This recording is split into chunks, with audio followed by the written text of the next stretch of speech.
Hey guys, this is Mr. Breen, and in this video, I'll be going over the present active verb forms, both in the indicative and imperative mood, and also the infinitive. First, I'll be showing you the forms, then we'll get a little bit into where those forms come from. Here are what the forms look like using the verb luo as an example. You can see that I've organized them into first, second, and third singular, first, second, and third plural, infinitive, and then second singular imperative, and second plural imperative. Just to get some pronunciation here, these are pronounced luo, lues, lue, luomen, lueta, luusi, luane, lue, lueta. These are the forms, but where do they come from? They look like just a stem plus an ending, but actually each of these forms has three parts.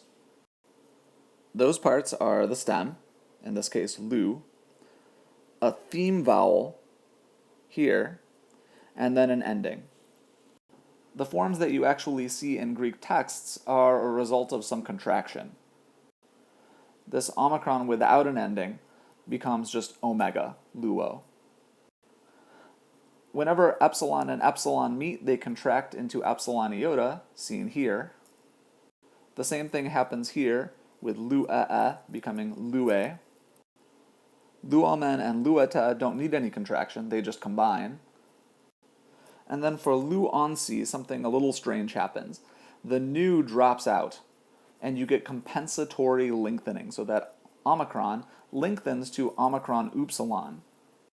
For the infinitive, you can see that the contraction comes back, lu'en becomes lu'ain, and then there's no contraction necessary for lue and lueta. Notice that the theme vowels go omicron, epsilon, epsilon, omicron, epsilon, omicron. That's a pretty consistent pattern that you're going to see.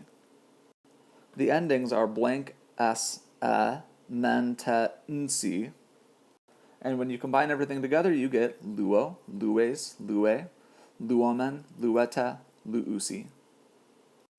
Now you might be asking yourself, why should you know about all these little parts over here when you could just memorize these endings over here?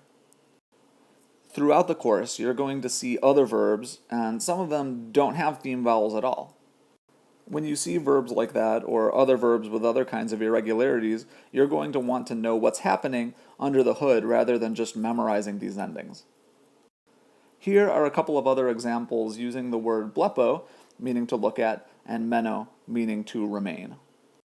Again, for the sake of pronunciation, these are pronounced blepo, blepes, blepe, blepomen, blepeta, blepusi, blepain, blepa, blepeta, and meno, menes, mene, menomen, meneta, menusi, menain, mena, meneta.